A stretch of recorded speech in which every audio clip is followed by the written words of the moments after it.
যেদিন আজরাইল আসিবে সেদিন ভাঙবে না আর ঘুম, সেদিন নাম ঠিকানা বদল হয়ে নাম হবে মারহুম। আপনি মারা যাওয়ার পরে আপনাকে সবাই লাশ বলবে, ঠিক না ঠিক বলেন? অমুক ব্যক্তি আছে এরকমটা বলবে না, বলবে অমুক ব্যক্তি ছিল, ঠিক না? মারা যাওয়ার পরে যদি ইমানদার হন তখন মারা যাওয়ার সাথে সাথে আপনার নামের পরে তখন কি বলবে? রাহিমাহুল্লাহ, আল্লাহ পাক তার প্রতি রহমত বর্ষণ করুক। তার মানে আপনি আর নেই দুনিয়াতে। তাই কবি বলছেন, যেদিন আজরাইল আসিবে সেদিন ভাঙবে না আর ঘুম, সেদিন নাম ঠিকানা বদল হয়ে নাম হবে মারহুম। কেউ বা তোমায় গোসল দিয়ে দিবে সাদা কাফন পরায়, কেউ বা তোমার খুঁড়বে কবর দিবে জনমের বিদায়, কেউ বা তোমায় দাফন দিয়ে দিবে সাদা কাপড় পরায়, কেউ বা তোমার খুঁড়বে কবর দিতে জনমের বিদায়, সোনার দেহ পোকায় খাবে কবর হবে নিঝুম, সেদিন নাম ঠিকানা বদল হয়ে নাম হবে মারহুম। যেদিন আজরাইল আসিবে সেদিন ভাঙবে না আর ঘুম, সেদিন নাম ঠিকানা বদল হয়ে নাম হবে মারহুম। বাপ দাদায়ার প্রতিবেশী কত জনে কবরবাসী। আচ্ছা, এমন নেই আপনারা একই সাথে ঘুরতেন, উঠতেন, বসতেন, বাজারে যেতেন, বাজার থেকে ফিরতেন, লোকটা হঠাৎ করে বিদায় নিয়েছে, আসে না নেই বলেন? তাই তো বলছেন, বাপ দাদায়ার প্রতিবেশী কত জনে কবরবাসী, তোমার আমার দম ফুরালে গলে ঝুলবে মরণ ফাঁসি, কার যে কখন আসবে মরণ সবাই বেমালুম, সেদিন নাম ঠিকানা বদল হয়ে নাম হবে মারহুম। যেদিন আজরাইল আসিবে সেদিন ভাঙবে না আর ঘুম, যেদিন নাম ঠিকানা বদল হয়ে নাম হবে মারহুম। বান্দার হকের মধ্যে 3 নাম্বার হলো উত্তরাধিকার যারা তাদেরকে বঞ্চিত করা। এবার 4 নাম্বার, বান্দার হকের মধ্যে 4 নাম্বার হলো যোগ্য মানুষদেরকে যোগ্য স্থানে না বসিয়ে অযোগ্যদেরকে যোগ্যদের জায়গায় বসানো। এটা হলো কিয়ামতের একটা নিদর্শন এবং বান্দার হক নষ্ট করা। যেমন আমাদের সমাজে দেখেন, সরকারি অথবা বেসরকারি যে প্রতিষ্ঠানগুলো আছে, এখানে রাজনৈতিক যাদের ক্ষমতা রয়েছে বা দলীয় সুপারিশ রয়েছে, এই রকম প্রভাবশালী ব্যক্তিদেরকে ক্ষমতার আসনে বসায়, আর যোগ্য হওয়ার পরেও যাদের ক্ষমতা নেই, যাদের রাজনৈতিক প্রভাব নেই, প্রভাব প্রতিপত্তি নেই, যোগ্যতা মেধা বুদ্ধি থাকার পরেও রাজনৈতিক বা কোন দলীয় সুপারিশ যাদের পেছনে নেই, তাদেরকে যোগ্য স্থানে বসানো হয় না। আছে না নেই? আছে না? দুনিয়ার ক্ষেত্রেও আছে, আবার ধর্মের ক্ষেত্রেও আছে। দুনিয়ার ক্ষেত্রে তো আছে, অফিস আদালত, এমনকি চাকরির ক্ষেত্রেও ঘুষ, যদি আপনার টাকা থাকে চাকরি হয়ে যাবে, ঘুষ দিয়ে চাকরি নেওয়া যায় না, যায় না বলেন? এমন ভাবে টাকা পয়সা দিয়ে বা ক্ষমতা দিয়ে বিভিন্ন পদে দায়িত্বশীল হয়ে যাচ্ছে, দায়িত্ব প্রাপ্ত হচ্ছে, অথচ যোগ্যতা নেই। আছে না নেই বলেন? এটা যেমন দুনিয়ার ক্ষেত্রে আছে, ধর্মীয় ক্ষেত্রেও রয়েছে। বিশ্বাস করেন, অনেক মাদ্রাসাতে এমন দেখেছি যোগ্যতা নেই, কিন্তু মনে করেন মাদ্রাসার যিনি সুপার তার সাথে সম্পর্ক ভালো আছে, তার বংশের কেউ অথবা তার আত্মীয় স্বজনের মধ্যে কেউ যোগ্যতা না থাকার পরেও চাকরি পেয়ে যায়। আছে না নেই? আছে না? অবশ্যই আছে, এরকম দেখেছি আমরা। তো যোগ্যতা না থাকার পরে যারা শুধুমাত্র মুখ দেখে দেখে এই রকম পদোন্নতি দেয়, অযোগ্য মানুষদেরকে বিভিন্ন জায়গাতে বসায়, ওয়াল্লাহি ওয়াল্লাহি আল্লাহর কাছে তারা কখনোই ক্ষমা পাবে না। কারণ এখানে বান্দার হক নষ্ট, ওই জায়গাতে যেই ব্যক্তি যোগ্য ছিল তার হক নষ্ট করা হয়েছে, ঠিক না বেঠিক? সব জায়গাতে অযোগ্য, এমনকি জলসার স্টেজেও অযোগ্যরা হয়ে গেছে। জলসার স্টেজে, এই যে স্টেজে আমি বসে এখন ভাষণ দিচ্ছি, এই স্টেজের ক্ষেত্রেও আমানতের খেয়ানত হচ্ছে এবং অযোগ্যদেরকে এই চেয়ারে বসানো হচ্ছে। অযোগ্যদেরকে বসানো হচ্ছে না, বসানো হচ্ছে না বলেন। গত বছরে এক বক্তা বক্তব্য দিয়েছিল, আমার কিছু কথা বলতেই হবে, না বললে হবে না। এতে আমার কে আমাকে দাওয়াত করলো না করলো, কে আমাকে মারলো না মারলো, আমার দেখতে গেলে হবে না। কিন্তু মানুষের ঈমান নষ্ট করবে যে সমস্ত বক্তব্য, মানুষের ঈমান নষ্ট করবে যে সমস্ত বক্তাদের বক্তব্য, তাদের ব্যাপারে আমাদেরকে সতর্ক করতেই হবে, ঠিক না ঠিক? গত বছরে দেখলাম একজন বক্তব্য দিতে গিয়ে বলছে আগে ঈমান আনতে হবে নবীর প্রতি, এরপরে আল্লাহর প্রতি। যারা আগে নবীর আল্লাহর প্রতি ঈমান এনেছে ওরা বেঈমান। আছে না নেই? শুনেছিলেন এই বক্তব্য? শোনেননি তাই তো? কে শুনেছিলেন দেখি হাত তোলেন তো। মাশাআল্লাহ, আপনাদের সমাজটা আমার মনে হয় অনেকটা বেদাত থেকে দূরে সরে আছে। আমার মনে হয় এখানে সুন্নাহ ভিত্তিক কর্মকাণ্ড চলে, ঠিক না? আমার মনে হয় না তো এই বক্তব্য আপনারা শোনেননি। ইউটিউবে খুব বেশি ভাইরাল হয়েছিল। একজন বেরেলি বক্তা ফুরফুরা সিলসিলার স্টেজগুলো দখল করে আছে। আর ফুরফুরা সিলসিলার যে সমস্ত মজলিসগুলো জলসাগুলো হয়, এই সমস্ত ভাইয়েরা খুব উদাসীন। কোনটা বেরেলি বক্তা কোনটা ফুরফুরা বক্তা এটাও এরা ঠিক করতে পারে না, বুঝলেন? ফুরফুরা সিলসিলার মৌলিক যে আকীদা, মৌলিক আকীদাতে কিন্তু কোনো সমস্যা নাই, কিন্তু বেরেলিদের যে আকীদা এটা জঘন্যতম আকীদা। মাজারে সেজদা করা, মাজারে মানত করা, তারপরে কি করে ওই যে কবরে ফুল চড়ানো, এগুলো করে না? ও মুসলমান, এই বেরেলি বক্তা, ভণ্ড বক্তা, ওয়াল্লাহি ওয়াল্লাহি যার ভিতরে হাদিস কোরআনের জ্ঞান নেই, শুধুমাত্র কণ্ঠস্বর আছে, ভাইরাল হয়ে গেছে। বক্তব্য দিতে গিয়ে বলছে আগে ঈমান আনতে হবে নবীর প্রতি, তারপরে আল্লাহ। যারা আগে আল্লাহর প্রতি ঈমান এনেছে তারা বেঈমান। বলেন নাউযুবিল্লাহ। এই বক্তার ক্ষেত্রে অনেকেই দেখলাম মুখ খুলেছে, ফুরফুরা সিলসিলার অনেক বক্তারা। ওই বক্তা আবার পরবর্তীতে ব্যাখ্যা দিয়ে বলছে আমি আসলে কথাটা এজন্যই বলেছিলাম যে নবী ছাড়া আল্লাহকে পাওয়া যায় না। আরে গন্ডমূর্খ, নবী ছাড়া আল্লাহকে পাওয়া যায় না এটা আমরাও বিশ্বাস করি। নবী ছাড়া আল্লাহ পর্যন্ত পৌঁছানো যায় না এটা আমরাও বিশ্বাস করি। এটা আহলে সুন্নাত ওয়াল জামাতের বিশ্বাস। নবী ছাড়া আল্লাহ পর্যন্ত পৌঁছানো যায় না। কিন্তু আমার প্রশ্ন হলো, তাই বলে আপনি যদি কথাটা এমন করে বলেন যে আগে ঈমান আনতে হবে নবীর প্রতি, তারপরে আল্লাহ, যারা আগে আল্লাহর প্রতি এনেছে, আপনি কি বলছেন? যারা আগে আল্লাহর প্রতি এনেছে তারা বেঈমান। আপনি এই কথার কোনো দলিল দিতে পারবেন? আপনি এই কথাটা বলে নিজেই যে বেঈমান হয়ে গেছেন আপনি নিজেও জানেন না। আপনি নিজেও জানেন না এই কথা বলে যে আপনি নিজেই বেঈমান হয়ে গেছেন। এজন্য আমাদের খুব সতর্ক থাকতে হবে। মাথা থেকে পা পর্যন্ত বেদাতে ভরা নাম দিয়েছে সুন্নি। চিন্তা করতে পারছেন? গায়ের গন্ধে ভূত পালায় নাম দিয়েছে আতর আলী, ঠিক না বেঠিক? বুঝেছেন কথা? ও মুসলমান, একটা হাদিস আমার মনে পড়ে যায় এক্ষেত্রে। বিশ্বনবী মুহাম্মদ সাল্লাল্লাহু আলাইহি ওয়াসাল্লামের একটা বিখ্যাত হাদিস। عن عبد الله بن عمرو بن العاص رضي الله تعالى عنهما قال سمعت رسول الله صلى الله عليه وسلم يقول إن الله تبارك وتعالى لا يقبض العلم انتزاعا ينتزعه من العباد ولكن يقبض العلم بقبض العلماء। মুহাম্মদ সাল্লাল্লাহু আলাইহি ওয়াসাল্লাম বলছে আল্লাহ রাব্বুল আলামিন বান্দাদের থেকে এলেম উঠিয়ে নিবেন না। মানে আমরা যেরকম কোন একটা জিনিস এভাবে উঠিয়ে নেই না হাত দিয়ে, তো আল্লাহ রাসূল বলছেন যে বান্দাদের থেকে আল্লাহ যে কিয়ামতের আগে এলেম উঠিয়ে নিবেন, এটা এরকম নয় যে হাত দিয়ে ধরবেন আর উঠিয়ে নিবেন, বিষয়টা এমন না। তবে আল্লাহ রব্বুল আলামিন যোগ্য আলেম যারা আছে তাদের মৃত্যু দেওয়ার মাধ্যমে এলেম উঠিয়ে নিবেন। এরপরে অযোগ্যরা এই সমস্ত স্থানগুলো দখল করে। হাত্তা ইযা লাম ইউবকি আলিমান ইত্তাখাযান নাসু রুউসান জুহালা ফাসুইলু। এরপরে মানুষেরা কি করবে? জাহেল যারা, অজ্ঞ যারা, তাদেরকে আলেম মনে করবে এবং তাদের কাছে ফতোয়া জিজ্ঞাসা করা হবে, মাসআলা জিজ্ঞাসা করা হবে। ফাআফতাউ বিগাইরি ইলমিন ফাদাল্লু ওয়া আদাল্লু। অতঃপর তারা না জেনে ফতোয়া দিয়ে নিজেরাও গুমরা হবে, অপরকেও গুমরা করবে। বলেন নাউযুবিল্লাহ।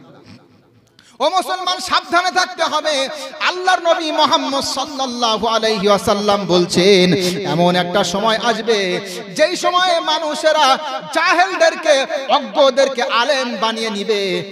এবং তাদের কাছে মাসআলা জিজ্ঞাসা করবে, তারা তখন নিজেরা না জেনে ফতোয়া দিয়ে নিজেরাও গুমরাহ হবে, অপরকেও গুমরাহ করবে। সেই যুগে এখন আমরা অবস্থান করছি, বিশ্বাস করেন সেই যুগে অবস্থান করছি।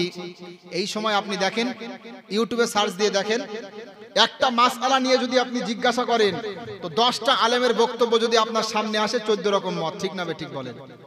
আমি কি ভুল বলছি বলেন? ভুল বলছি? এগুলো কেন? অযোগ্যদের আবির্ভাব। এক লাইন ইবারত পড়তে পারে না, বিশ্ব কাঁপানো বক্তা, বুঝলেন? এক লাইন নেড়া আরবি তার সামনে খুলে দিলে পড়তে পারবে না, অথচ বিরাট বড় বক্তা। তার থেকে মানুষ কি ভালো আশা করতে পারে? আমার সাথে ঘটে যাওয়া একটা ঘটনা আমি আপনাদেরকে বলি, শুধুমাত্র বোঝানোর জন্য বলছি। নদিয়া জেলাতে একটা মাহফিলে ছিলাম, আমার সাথে একটা বক্তা এসছে, পশ্চিমবঙ্গের বিখ্যাত বক্তা, নাম বলবো না, চিনতে পারবেন। তো বক্তার সাথে বক্তার ভাইপো এসছে। কি এসছে বলেন? ভাইপো। এখন মনে করেন বিরাট বড় গায়ে জব্বা, মাথায় অনেক বড় টুপি আছে, মুখে দাড়ি মাশাআল্লাহ, সেই রকম গোলগাল শরীর। আমি বললাম, ভাইয়া আপনি কোথা থেকে পড়াশোনা করেছেন? তখন আমাকে বলছে হুজুর, হাসতে হাসতে বলছে, হুজুর আমি মাদ্রাসায় পড়াশোনা করিনি, আমি স্কুল কলেজে পড়ুয়া স্টুডেন্ট। তবে চাচা বলল চাকরি নেই, কিভাবে খাবি? আমার সাথে ঘুরলে লাইনটা ধরতে পারবি, এখানে অনেক টাকা আছে। চিন্তা করতে পেরেছেন? মাদ্রাসার চৌকাট পেরোয়নি, মাদ্রাসায় পা দেয়নি, না হাফেজ, না মাওলানা, না মুফতি, কিছুই না, অথচ চাচার সাথে ঘুরছে লাইনটা ধরার জন্য, কারণ এখানে অনেক টাকা পয়সা পাওয়া যায়। নাউযুবিল্লাহি মিন জালিক। যার উদ্দেশ্য এটা, তার দ্বারাই কি মানুষ হেদায়েত পাবে? পাবে না। এখন বিষয়টা কি হবে জানেন? তার দ্বারাই তো হেদায়েত পাবে না। তবে তার যেহেতু গলার সুর অনেক ভালো, সে টান দিয়ে ওয়াজ করবে, বাবারে মারে করে চিল্লাচিল্লি করবে, মানুষ তাকে অনেক বড় বক্তা মনে করবে। এবার তাকে দাওয়াত করা শুরু করবে, স্টেজে ওঠাবে, তাকবীর দিতে নারায়ে তাকবীর দিতে তাকে নিয়ে আসবে। তার ভিতরে একটা অহংকার চলে আসবে। এবার যখন তার কাছে মাসআলা জিজ্ঞাসা করা হবে, মাসআলা, তখন সে কিন্তু ইমাম আহমদ ইবনে হাম্বলের মতো এটা বলবে না যে আমি এখন এটা জানি না, পরে বলবো। বলবে কি এটা? বলবে না। আরে অযোগ্য, কিন্তু তাকবীর দিতে যখন তাকে নিয়ে আসা হবে, স্টেজে ওঠানো হবে, তখন তার শরীরের মধ্যে একটা অহংকার কাজ করবে, গরম হয়ে যাবে শরীরটা। এখন যদি ওর কাছে আপনি ফতোয়া জিজ্ঞাসা করেন, তাহলে ইমাম আহমদ ইবনে হাম্বলের মতো বলবে না যে আমি এটা জানি না, পরে বলবো। কত বড় ইমাম, মাসআলা জিজ্ঞাসা করা হচ্ছে, ঘটনা আছে তার জীবনীতে, তিনি বলছেন যে আমি জানি না, পরে বলবো। অথচ তাদের কাছে জিজ্ঞাসা করবেন, সঙ্গে সঙ্গে একেবারে সেকেন্ড সময় নেবেন, আপনাকে ফতোয়া দিয়ে দেবে। বুঝলেন না কি বললাম? এখনকার বক্তাদের অবস্থা। এজন্য খুব সাবধান, আমাদেরকে সতর্ক থাকতে হবে। যোগ্য মানুষদেরকে যোগ্য জায়গায় বসাতে হবে, অন্যথায় সমস্যা হবে। আমি এমনও বক্তব্য শুনেছি, কোন বক্তা বক্তব্য করতে করতে বলছে, আমরা যে খাবারগুলো খাই, মানে নবীজির শান মান, নবীজির মর্যাদা বর্ণনা করতে করতে নবীজির মর্যাদা বাড়াতে এত বেশি বাড়িয়ে দিল, বলছে যে আমরা যে খাবারগুলো খাই এগুলো নবীজির পায়খানা মোবারক থেকে তৈরি হয়েছে। বলেন নাউযুবিল্লাহি মিন যালিক। এরপরে বলছে আমরা যে পানীয় খাই, যে ফলমূল খেয়ে থাকি, এই যে পানীয় দ্রব্য খাই, এগুলো আল্লাহর নবীর পেশাব থেকে তৈরি হয়েছে। বলেন নাউযুবিল্লাহ। এই বিশ্বাস কি আপনারা করেন? আর আমার প্রশ্ন হলো, আল্লাহর নবীর পায়খানা থেকে যদি খাবার তৈরি হয়, তাহলে আল্লাহর নবীর জন্মের আগে খাবারগুলো কোথা থেকে আসলো? কি প্রশ্ন আসে না বলেন? কিভাবে যে ভণ্ডামি ছেয়ে গেছে চতুর্দিকে, মাঝে মাঝে মনটা খারাপ হয়ে যায় যে মানে কিভাবে মুসলিম সমাজে সংস্কার আসবে। যতটুকু চেষ্টা করব আমরা বলবো, আমাদের চেষ্টা করতে হবে হাদিস এবং কোরআন অনুপাতে জীবন পরিচালনা করা, কোরআন সুন্নাহ ভিত্তিক জীবন পরিচালনা করা। নিঃসন্দেহে আল্লাহর নবীর তরিকার মধ্যেই কল্যাণ, রাসূলের তরিকার বাইরে কোনো কল্যাণ নেই। ঠিক না বেঠিক বলেন? রাসূলের তরিকার বাইরে কোনো কল্যাণ আছে বলেন? কোনো কল্যাণ নেই। এজন্য কবি বলছেন, নবীর তরিকাতে সারা জীবন আমি থাকবো, মোর নবীকে ভালোবেসে, মোর নবীকে ভালোবেসে হৃদয় মাঝে গেঁথে রাখবো, নবীর তরিকাতে সারা জীবন আমি থাকবো, ভালোবেসে নবীজিকে ভালোবেসে নবীজিকে হৃদয় মাঝে গেথে রাখব, নবীর তরিকাতে সারা জীবন আমি থাকবো। থাকবেন তো ইনশাল্লাহ? এরপরে 5 নম্বর বান্দার হক হলো গরিব, মিসকিন, ইয়াতিম, অসহায় যারা, তাদের প্রাপ্য অধিকার না দেওয়া। মহান আল্লাহ বলছেন ওয়াফি আমওয়ালিহিম হাক্কুন লিসাইলি ওয়াল মাহরুম। মহান আল্লাহ বলছে ইমানদার ব্যক্তি যারা, মুমিন ব্যক্তি যারা, তাদের সম্পদের মধ্যে, মুমিন ব্যক্তিদের সম্পদের মধ্যে অধিকার রয়েছে। যারা ভিক্ষুক, যারা ভিক্ষা করে বেড়ায় তাদের জন্য, এবং যারা অসহায় দরিদ্র কিন্তু লজ্জার কারণে মানুষের কাছে হাত পাততে পারে না, কিন্তু তারাও গরিব, তাদের জন্য অধিকার রয়েছে। বড় লোক মুমিন যারা, তাদের সম্পদের মধ্যে স্পষ্ট আয়াত। তাহলে যাদের উপরে যাকাত ফরজ তারা যাকাত আদায় করবে।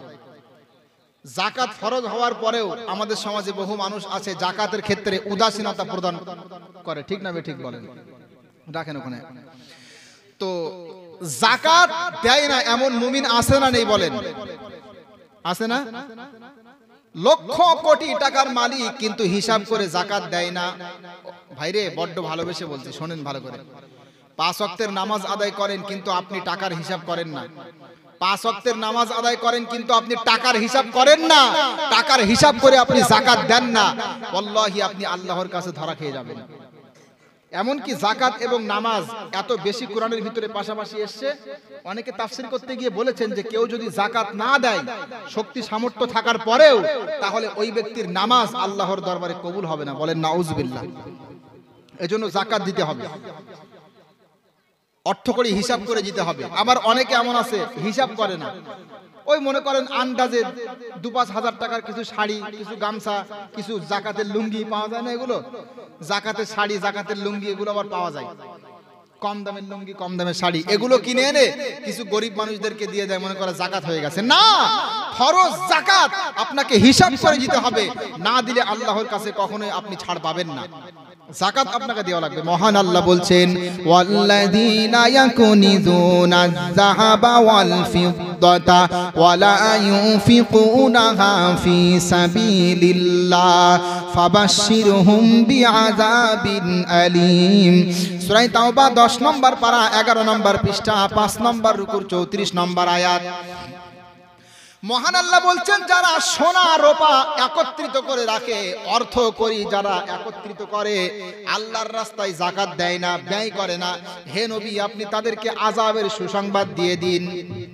আযাবের সুসংবাদ হয় না, দুঃসংবাদ হয়, কিন্তু ঠাট্টা করে বললেন, ব্যঙ্গ করে বললেন। আমাদের মায়েরা যেমন বাচ্চাদেরকে বলে তুমি স্কুলে যাচ্ছ না, তোমার আব্বু যখন বাড়িতে আসবে তখন মজা বুঝতে পারবে। তো পিটানি দিবে তখন মজা বুঝতে পারবে, পিটানি দিলে কিন্তু মজা লাগে না, মানে প্রচন্ড পিটাবে, এটা বোঝানোর জন্য বলা হয়, বুঝলেন? তো আল্লাহ আমাদেরকে বলতে চাইছেন প্রচন্ড শাস্তি হবে যারা যাকাত আদায় করে না। এই জন্য আপনারা যারা ধনী আছেন তারা যাকাত দিবেন তো ইনশাল্লাহ, ইনশাল্লাহ। আর যারা ধনী না তারাও চেষ্টা করবেন অসহায়দেরকে সহযোগিতা করা। দেখেন গরিবদের দান সাদকা করলে, অসহায়দের সহযোগিতা করলে আল্লাহ বরকত দেয়।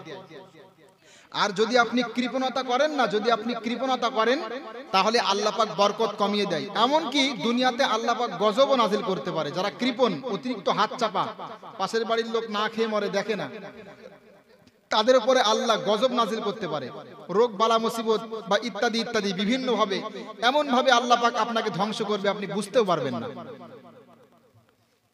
মানুষকে না দিলে, কৃপণতা করলে আল্লাহ যে গজব নাজিল করে, এরকম ঘটনা কোরআনের ভিতরে আছে। সূরাতুল আল কলামের ভিতরে একটা ঘটনা উল্লেখ করা আছে, আপনারা অনেকে হয়তো শুনেছেন। বাগানওয়ালাদের ঘটনা বলে কোরআনে লেখা আছে। ইয়েমেনের সানআ থেকে 6 মাইল মতো দূরে একটা জায়গা ছিল, একটা বাগান ছিল, অনেক সুন্দর বাগান। কোরআনে এসেছে ঘটনাটা। এই ঘটনাটা আপনারা একটু মন দিয়ে শুনবেন। কোরআনের ঘটনা, আশা করি শুনলেও ঈমান বাড়বে।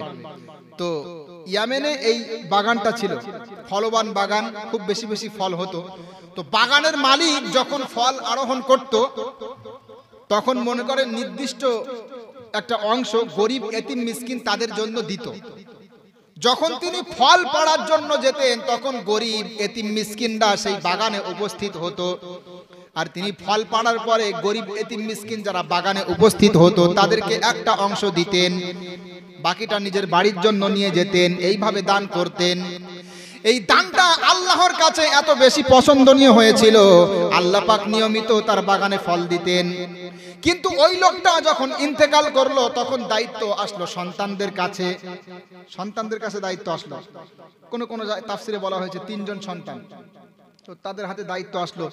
এখন দায়িত্ব আসার পরে তারা মনে মনে চিন্তা করলো, আরে আমার বাপ যখন বেঁচে ছিল তখন সংসারটা ছিল ছোট, আমার বাপ অনেক ফল যেগুলো হতো তার একটা মোটা অঙ্ক গরিব এতিম মিসকিনদেরকে দিত। আর আমরা তো এখন একটু সংসারটা বড় হয়ে গেছে, খরচ খরচা বেশি, এখন এইভাবে দান করলে চলবে না, এইভাবে এতিম মিসকিনরা ওখানে গিয়ে লাইন দিবে, তাদেরকে দেব, এসব চলবে না, কালকে থেকে আমরা দেব না।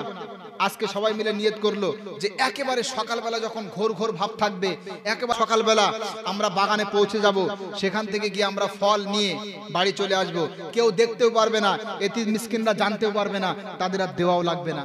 এইরকম ফন্দি করলো তারা, করে এবার তারা বাগানের দিকে যেতে লাগলো। এই ঘটনা আল্লাহ কি সুন্দর করে বলেছেন। মহান আল্লাহ বলছেন, ইন্না বালাউনাহুম কামা বালাউনা আসহাবাল জান্নাহ ইয আকসামু লা ইয়াসরিমুন্নাহা মুসবিহিন। মহান আল্লাহ বলছে, আমি আল্লাহ তাদেরকে পরীক্ষা করেছি যেভাবে আমি আল্লাহ পরীক্ষা করেছিলাম বাগানওয়ালাদেরকে। মহান আল্লাহ বলছেন, তারা সকলেই নিয়ত করে নিল এবং কসম করে বলল, আমরা অতি সকাল সকাল গিয়ে বাগানের ফলগুলো পেলে আনবো। তারা কি বলছে? অতি সকালে গিয়ে আমরা বাগানের ফলগুলো পেড়ে আনবো।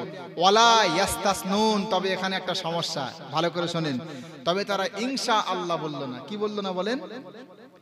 ওই যে মালিক মারা গেল, সন্তানরা কি বলল যে গরিব মিসকিনদের দেওয়া লাগবে না, সকাল সকাল গিয়ে আমরা ফলগুলো পেড়ে নিয়ে আসবো, যাতে করে গরিব মিসকিন এতিম তারা যেন না দেখতে পারে। তো তারা বলল যে আমরা সকাল সকাল গিয়ে ফল পেড়ে আনবো, কিন্তু ইনশাআল্লাহ বলল না। আগামীতে কিছু করতে গেলে কি বলতে হয় বলেন? ইনশাআল্লাহ বলতে হয় না? তো তারা ইনশাআল্লাহ বলল না। কোরআনে এসেছে স্পষ্ট, ইনশাআল্লাহ বলল না। আচ্ছা, ইনশাআল্লাহ না বলার কারণে আপনি কি জানেন যে অনেক কাজ আপনি নিয়ত করেছেন, তারপরেও ইনশাআল্লাহ বলেননি, এজন্য আল্লাহ কবুল করেনি? আপনি জানেনও না। আপনি হয়তো মনে করছেন যে কোনো কারণবশত হলো না, কিন্তু ওই যে কারণটা আল্লাহ ঘটিয়ে দিয়েছেন, আপনি ইনশাআল্লাহ বলেননি তাই। এর বাস্তব উদাহরণ আরেক জায়গাতে আছে।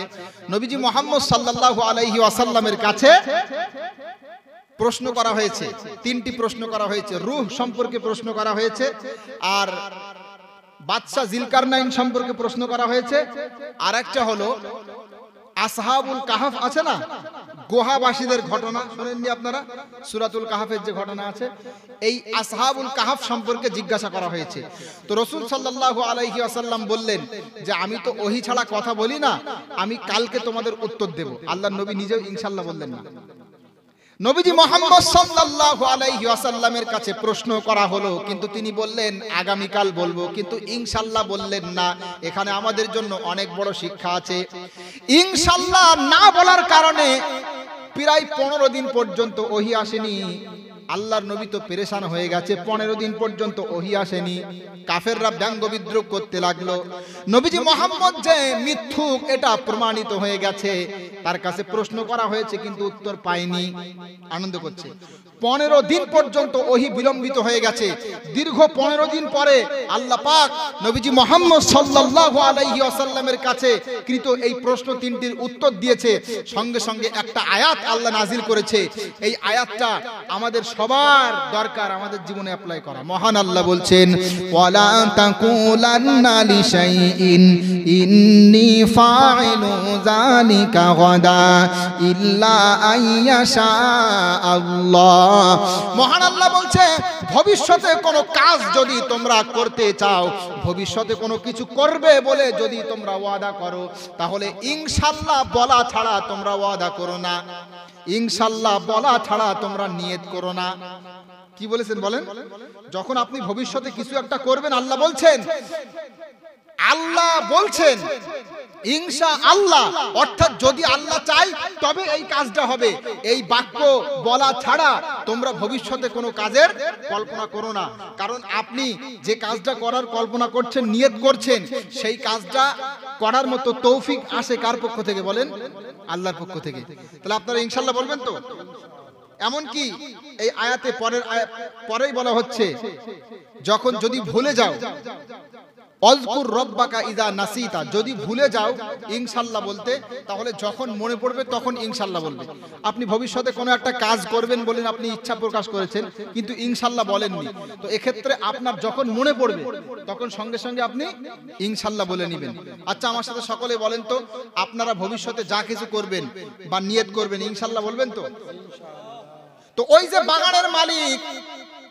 যে বাগানের মালিকের যে সন্তানেরা, তারা ওয়াদা করলো সকাল সকাল গিয়ে আমরা ফল পাড়বো, কিন্তু ইনশাআল্লাহ বললো না।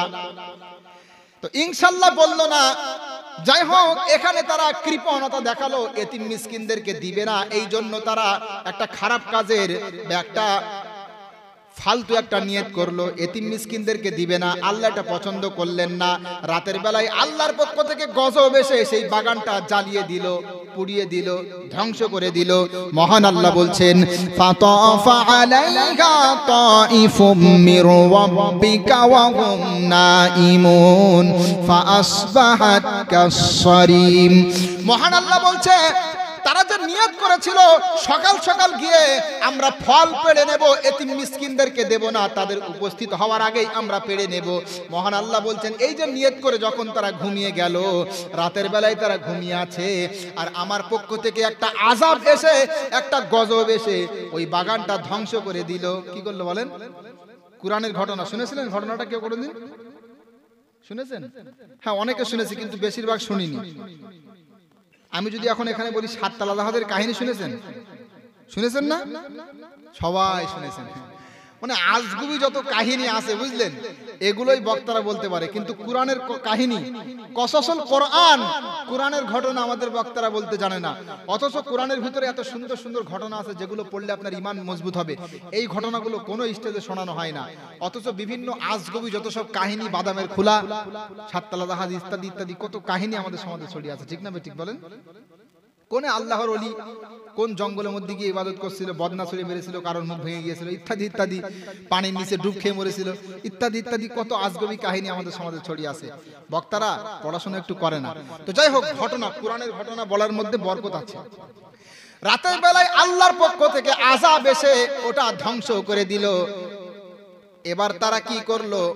সকালবেলা এবার বাগানের দিকে যাবে, রওনা দেবে। মহান আল্লাহ বলছেন, ফাতালাকু ওয়া হুম ইয়াতাখাফাতুনা আল্লা ইয়াদখুলান্নাহাল ইয়াউমা আলাইকুম মিসকিন।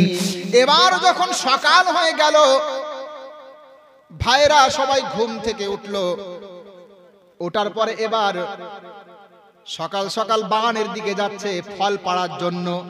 একটু ঘোর ঘোর থাকতে যাচ্ছে, যাতে করে এতিম মিসকিনরা বাগানে উপস্থিত না হতে পারে, তাদের উপস্থিত হওয়ার আগেই সেই বাগানের ফলগুলো পেড়ে নেয়। এজন্য তারা বাগানের দিকে রওনা দিল।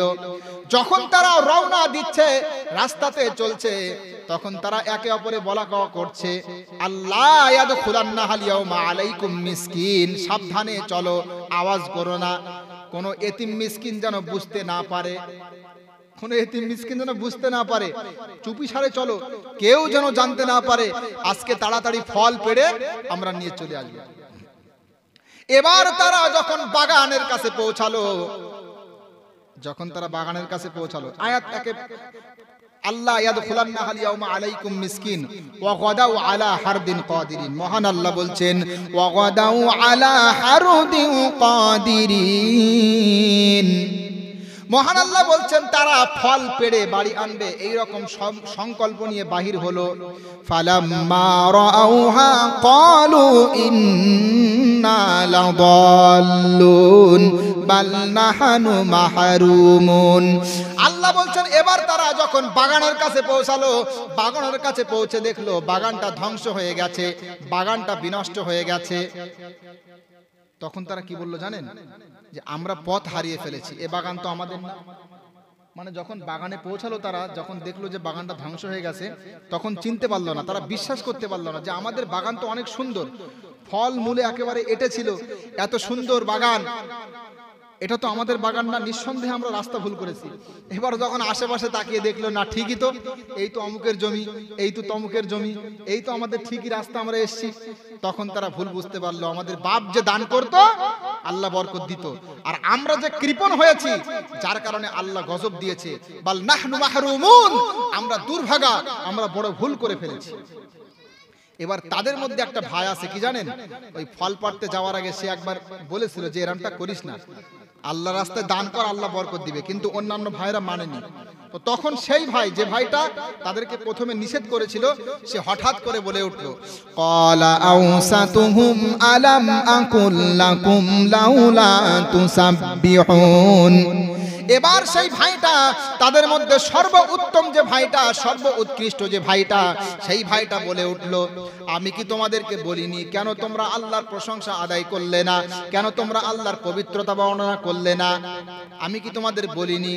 এবার তারা সকলেই সমস্বরে বলতে লাগলো, ক্বালু সুবহানা রাব্বিনা ইন্না কুন্না যালিমিন। এবার সকলেই বলতে লাগলো, আমাদের রব, আমাদের আল্লাহ অতিশয় পবিত্র, অতিশয় পবিত্র, আরে আমরাই তো জালিম হয়ে গেছি, আরে আমরাই তো নাফসের প্রতি জুলুম করেছি, আমরাই তো আমাদের প্রতি জুলুম করেছি বলে তারা ভুল স্বীকার করলো, ভুল স্বীকার করলো। ফাআকবালা বা'দুহুম আলা বা'যি ইয়াতালাওয়ামুন, একে অপরকে দোষারোপ করছিল। ক্বালু ইয়া ওয়াইলানা ইন্না কুন্না তাগীন, তারা বলল আমরা অবাধ্য হয়েছি। এরপরে তারা আসা রব্বুনা আইয়ুবদিলানা খায়রাম মিনহা ইন্না ইলা রাব্বিনা রাগিবুন, তারা কি বলল জানেন, যা হওয়ার হয়েছে বাদ দাও, আল্লাহ সুবহানাহু ওয়া তাআলা চাইলে এর থেকে সুন্দর বাগানের ব্যবস্থা করে দিবেন, আমরা আল্লাহর দিকে ফিরে গেলাম। বলেন সুবহানাল্লাহ। এখান থেকে একটা শিক্ষা আছে, অনেক সময় আল্লাহ বান্দাকে বিপদ বালা মুসিবত দিয়ে আল্লাহ কাছে টানতে চায়, ঠিক না? ঠিক বলেন। এদের যদি বাগানটা ধ্বংস না হতো, তাহলে কিন্তু যেভাবে তারা আল্লাহর প্রতি আরো আস্থাশীল হয়ে উঠলো, বা আল্লাহর দিকে যেভাবে প্রত্যাবর্তন করলো, এইভাবে হয়তো করতো না, ঠিক না? ঠিক বলেন, এইভাবে হয়তো করতো না। তো তারা আল্লাহর দিকে ফিরে গেল। মাঝে মাঝে এরকম বালা মুসিবত আসে, এটাও আল্লাহর পক্ষ থেকে এক প্রকার রহমত, বান্দাকে যদি আল্লাহ পাক কাছে টানতে চান। আমাদের মধ্যে অনেকে আছে, একটু যদি রোগে আক্রান্ত হয়, কি বলে জানেন, আল্লাহ আর কাউকে দেখলো না, আমাকেই দেখলো। আরে আপনার হয়তো জানা নেই, আল্লাহ যাকে যত বেশি ভালোবাসে তাকে কষ্ট দিবেন। আপনার সাথে রোগ বালা মুসিবত লেগে আছে, তার মানে আপনি আল্লাহর প্রিয়, আল্লাহ ভালোবাসেন বলেই দিচ্ছেন। কারণ আল্লাহ জানেন আপনি মারা যাওয়ার পরে আপনার জাহান্নামের শাস্তি হবে অনেক বড়, আপনি মারা যাওয়ার পরে কবরের শাস্তি হবে অত্যন্ত কঠিন। এজন্য আল্লাহ চান বান্দাকে একটু রোগের মধ্যে রেখে গুনাহগুলো মাফ করিয়ে দিই, যাতে করে জান্নাতে যাওয়া তার জন্য সহজ হয়। বলেন সুবহানাল্লাহ। এজন্য রোগে থাকলে টেনশন করবেন না। তো যাই হোক, যে কথা বলছিলাম, গরিব এতিম মিসকিনদের হক দিতে হবে। লক্ষ কোটি কোটি টাকার মালিক, পাশের বাড়ির মানুষ ঠিকমতো খাওয়া হয় না, পড়া হয় না, তাও তার দিকে তাকায় না, এইরকম শয়তান আমাদের সমাজে আসে না নেই? বলেন। আমি এদেরকে শয়তানি মনে করি। একটু কি ভাবে না যে মরার পরে সব থাকবে পড়ে? একটু কি ভাবে না? একটু কি ভাবে না যে আজকে যদি আমি মারা যাই, এই লক্ষ কোটি টাকার গাড়ি বাড়ি সব পড়ে থাকবে, আমাকে কবরে যেতে হবে, তা আমার যে ভাইটা যার খাওয়া হয় না, যার পড়া হয় না, তার একটু হেল্প করি, এরকম মন মানসিকতা হয় না তার? মরে গেলে সব থাকবে তো পড়ে, সব পড়ে থাকবে না মরে গেলে? বলেন, মরে গেলে সব পড়ে থাকবে, সাথে যাবে? সাথে কিছুই যাবে না। কবি কত সুন্দর কথা বলছে, যেদিন আজরাইল আসিবে সেদিন ভাঙবে না আর ঘুম, সেদিন নাম ঠিকানা বদল হয়ে নাম হবে মারহুম। আপনি মারা যাওয়ার পরে আপনাকে সবাই লাশ বলবে, ঠিক না? ঠিক বলেন। অমুক ব্যক্তি আছে এরকমটা বলবে না, বলবে অমুক ব্যক্তি ছিল, ঠিক না? মারা যাওয়ার পরে যদি ইমানদার হন, তখন মারা যাওয়ার সাথে সাথে আপনার নামের পরে তখন কি বলবে? রাহিমাহুল্লাহ, আল্লাহ পাক তার প্রতি রহমত বর্ষণ করুক। তার মানে আপনি আর নেই দুনিয়াতে। তাই কবি বলছেন, যেদিন আজরাইল আসিবে সেদিন ভাঙবে না আর ঘুম, সেদিন নাম ঠিকানা বদল হয়ে নাম হবে মারহুম। কেউ বা তোমায় গোসল দিয়ে দিবে সাদা কাফন পরায়, কেউ বা তোমার খুঁড়বে কবর, দিবে জনমের বিদায়। কেউ বা তোমায় দাফন দিয়ে দিবে সাদা কাপড় পরায়। কেউ বা তোমার খুঁড়বে কবর, দিতে জনমের বিদায়। সোনার দেহ পোকায় খাবে, কবর হবে নিঝুম। সেদিন নাম ঠিকানা বদল হয়ে নাম হবে মারহুম। যেদিন আজরাইল আসিবে সেদিন ভাঙবে না আর ঘুম। সেদিন নাম ঠিকানা বদল হয়ে নাম হবে মারহুম। বাপ দাদার প্রতিবেশী কত জনে কবরবাসী। আচ্ছা, এমন নেই আপনারা একই সাথে ঘুরতেন, উঠতেন, বসতেন, বাজারে যেতেন, বাজার থেকে ফিরতেন, লোকটা হঠাৎ করে বিদায় নিয়েছে, আসে না নেই বলেন? তাই তো বলছেন বাপ দাদার প্রতিবেশী কত জনে কবরবাসী। তোমার আমার দম ফুরালে গলে ঝুলবে মরণ ফাঁসি। কার যে কখন আসবে মরণ সবাই বেমালুম।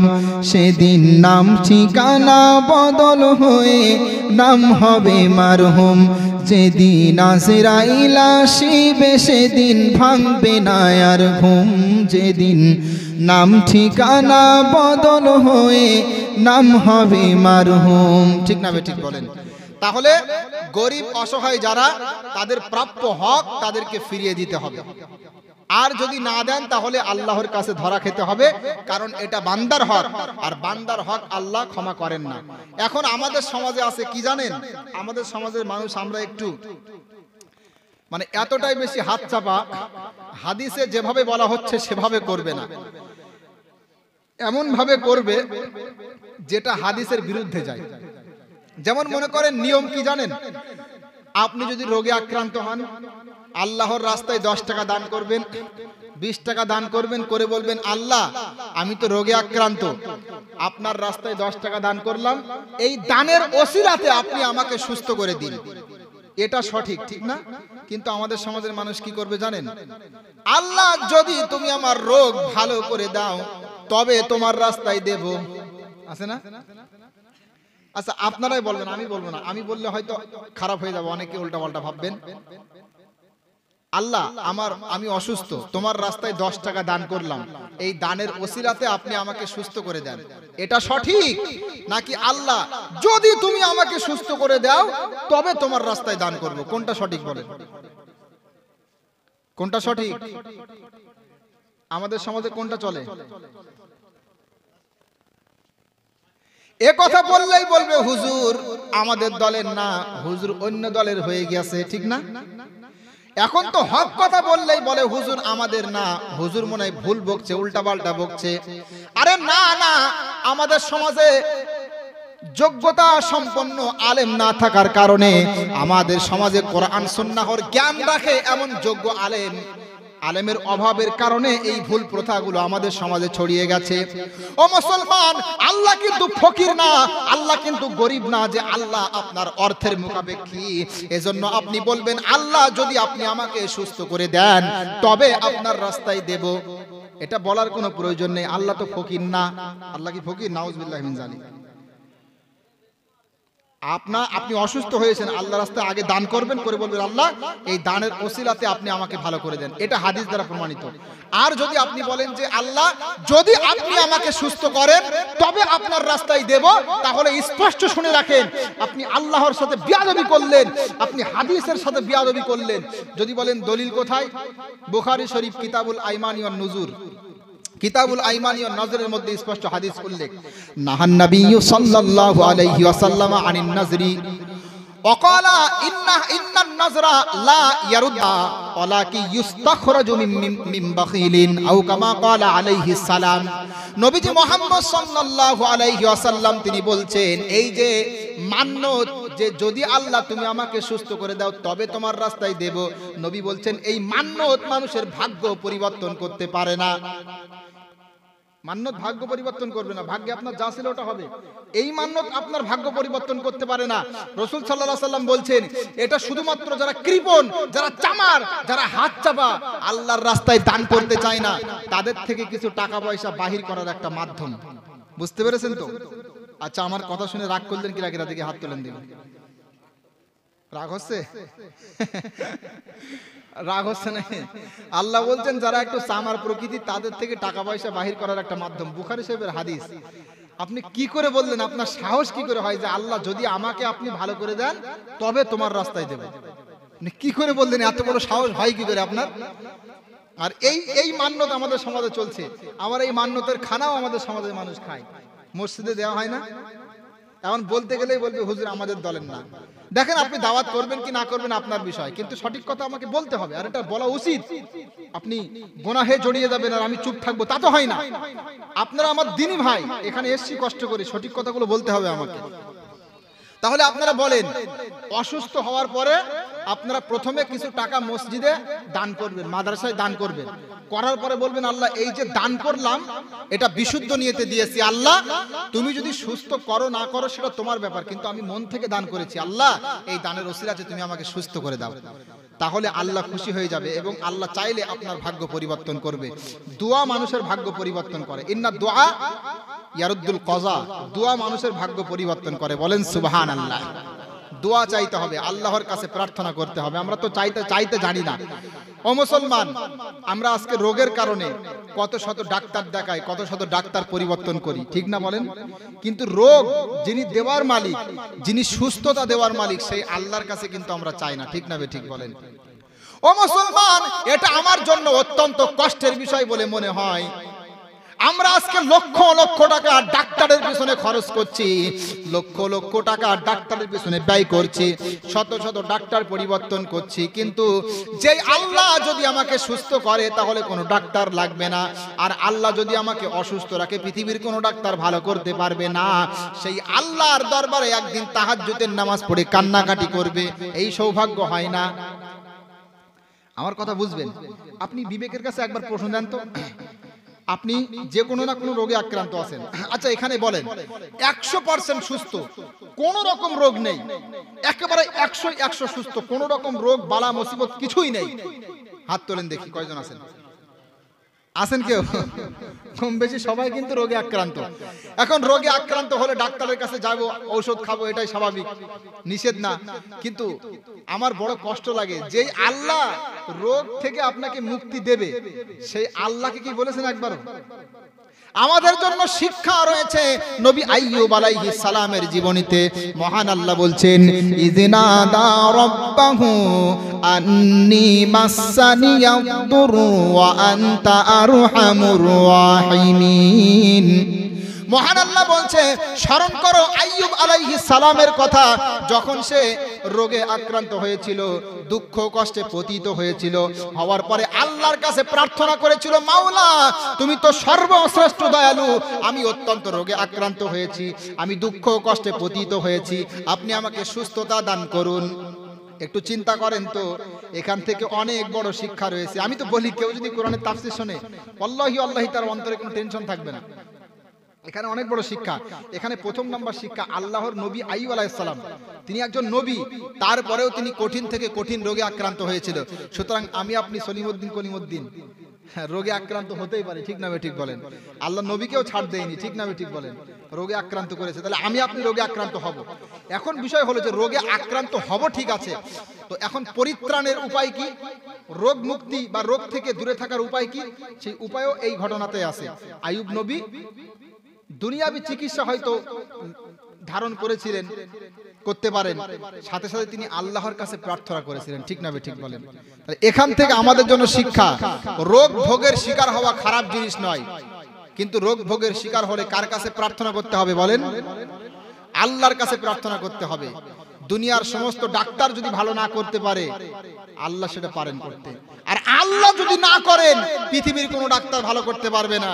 এজন্য নিয়মিত প্রতিদিন 5 থেকে 10 মিনিট বা তার থেকে কম বেশি আল্লাহর কাছে রোগের জন্য দোয়া করবেন। করবেন তো ইনশাআল্লাহ?